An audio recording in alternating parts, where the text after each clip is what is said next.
Hello, BASHAR'a. And to you, good day. I'm very excited to be here. As are we to interact with you. And before we begin, I would first like to extend my deepest appreciation for allowing us to interact with ourselves Absolutely. through you as a permission slip. It is our passion and our pleasure.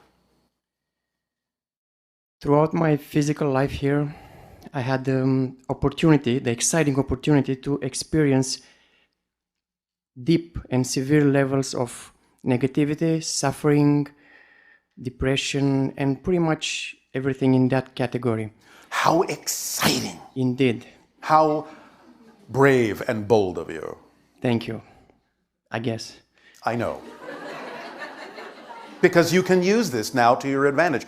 Remember, unless you haven't heard it before, what we call the rubber band analogy? Yes, I'm aware of that. Therefore, you understand, the farther you pull the band back into darkness, when you finally let go, it'll give you that much more momentum to fly that much faster into the light. So you were bold and strong enough to pull that band very far back. That means you have a lot of potential energy built up to go flying into the light. So that was bold of you. I'm glad you mentioned that because it seems I'm still stretching backwards. Do you want to let go? Yes, and that's why I'm here. And what it is in your belief system that stops you from letting go. What are you afraid will happen if you do let go and fly into the light and be the self you prefer to be? Yes? I don't think I'm afraid. I just think I'm not able to identify a specific belief system that I have. All right, well, one moment. We use the term afraid, but this is what we mean by it. Do you remember us talking about the motivational mechanism and how that works? Would you like a recap? Yes, please. You all have a motivational mechanism. It works like this. It works all the time, immediately, without fail. There are no exceptions to this. You always choose in the direction of what you believe benefits you. Always, without fail. What you believe benefits you more than the alternative. You always move away from what you believe does not benefit you. So, what that tells you, if you understand that mechanism and how it works, is that if you are not letting go and moving in the direction you would prefer to, that can only mean you have a belief attached to staying where you are that makes staying where you are appear more beneficial than where it is you prefer to go. You need to find out what that belief is. And that usually translates as if you do let go, you're afraid that something will happen that you don't prefer to have happen. That's what we mean by being afraid. You are projecting, or the negative belief is convincing you that if you do let go and become who you prefer to be, that something worse and less beneficial will happen than simply remaining where you are. Does that make sense as a mechanism to you? It does make sense, yes. So you need to figure out what the belief could possibly be that would make staying where you are more beneficial or seem to be more beneficial than where it is you prefer to be. Do you have any clue as to what that might be? Well, I have sharing, if I may, Yes. with an experience like that. Yes. So I went back and I analyzed most of my negative experiences that I had, and I realized that most of the times, if not always, they were self-inflicted. All right, and? Because? And then I went and I asked, why is that? And then I found the reason. And that was? The main reason for me is that I find myself attracted and passionate about the idea of falling in love with the wrong person 99% of the time. Because? Well, I don't know. That's why it Because you stops. don't deserve anything better? Yeah, I think so. So this is an issue of self-worth. Well, if you ask me now, I feel like I deserve, but then I think it's something more deep inside that. I know overrides that you empirically know you do, but if you believe that you are not worthy of it, that is going to take precedence. That's exactly what I just described as the motivational mechanism. If the belief that you're unworthy is stronger than the belief that you deserve it, you will deprive yourself of what you deserve because that belief is stronger. How do I shift the belief? Well, find out why that belief would be stronger. Why does it seem safer, I'll use that term, to deny yourself what you deserve? Are you concerned that if you allow yourself to attract what you deserve, that something will go wrong with that? Or it won't be what you thought it would be? Maybe. Maybe. All right. Well, you have to be honest within yourself about these things. So, if you did allow yourself to attract what you deserve, what you know you do deserve, just by your existence, what do you imagine might go wrong? I think it would be maybe too much of positive Too energy. much positive energy. Yeah, probably. What would too much positive energy do to you? I'm not sure. I haven't experienced it yet. Yet you have an idea that it is something to avoid. So whether you have experienced it or not, you obviously have a belief about it that isn't benefiting you and prevents you from moving toward it. So what do you imagine too much positive energy might do? Blow the top of your head off or something? Something like that, yeah. So you're saying you can't handle that much positive energy? I'm sure I can, Are you? at least empirically, as you said.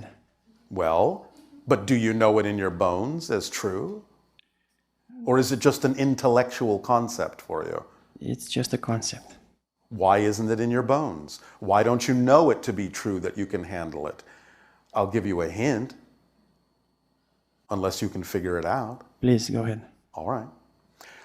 You have to look to your definitions of what it means to have positive energy, because you are creating a definition wherein having positive energy could possibly have something go against the positive energy, and that's not a definition of positive energy.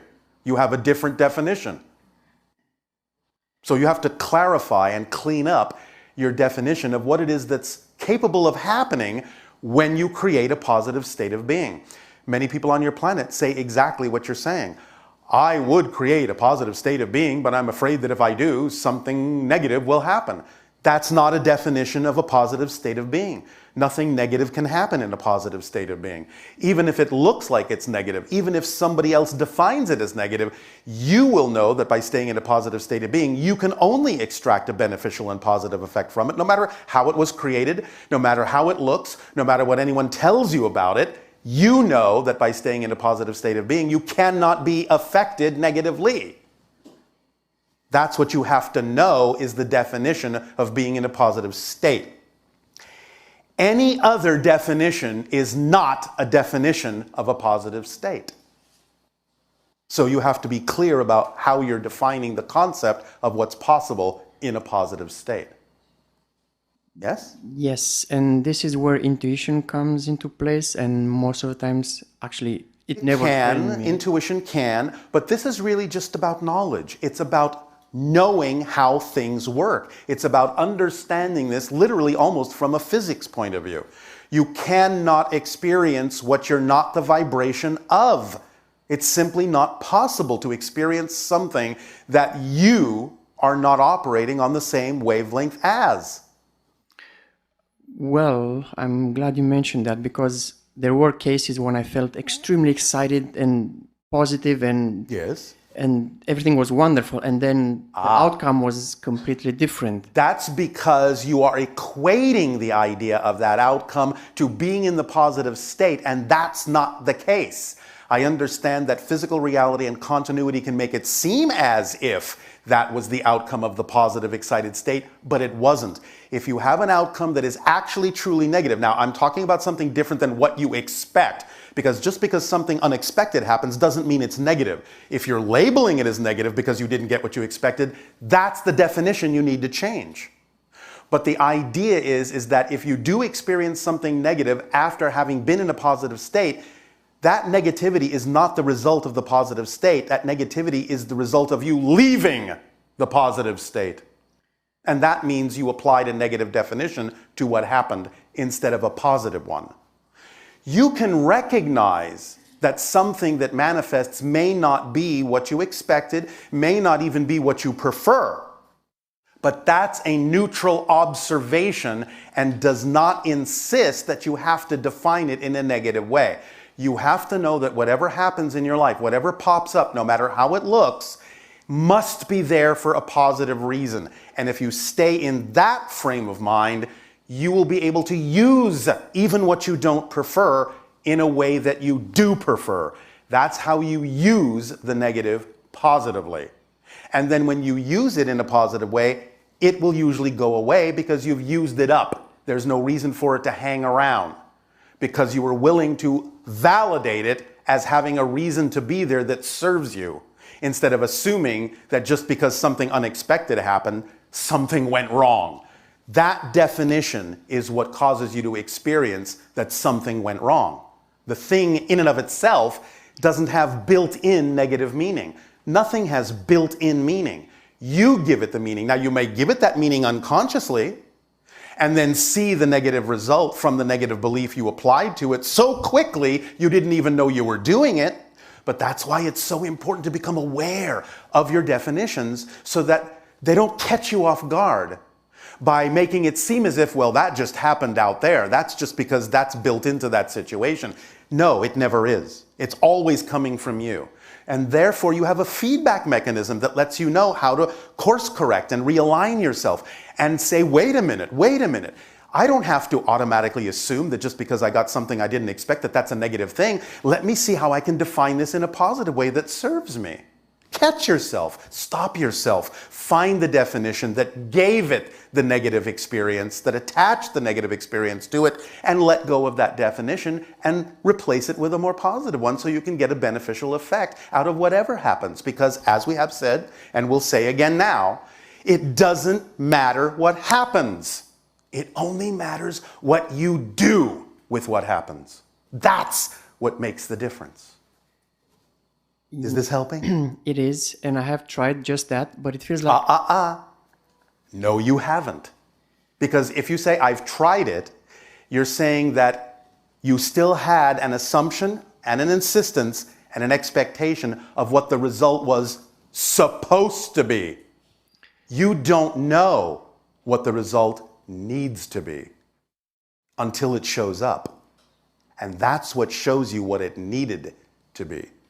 So you have to let go of any insistence on what you think it's supposed to be. Do you understand? Yes, it feels like the body sometimes just takes over the mind. That is an excuse. And it comes from a negative belief because that's not true. You're buying into something as if it's a fact. Just because you feel it doesn't mean it's a fact. The fact that you feel like the body sometimes takes over is one of the tools the negative belief uses to convince you you don't have the power to change. You have to see through the lie, the smoke and mirrors of the tools the negative belief uses. It's not doing it maliciously, that's just how it's built. But you have to know that that's not true. In other words, when you hear yourself saying, or hear yourself even thinking, sometimes the body just takes over and I can't do anything about it, that's exactly, perfectly, and precisely the moment to stop yourself and go, wait a minute. That's not a fact.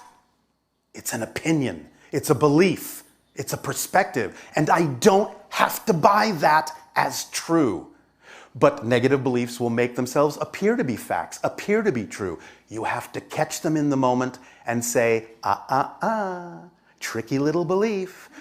I heard that coming out of my mouth. I heard that going through my head, and I almost fell for that.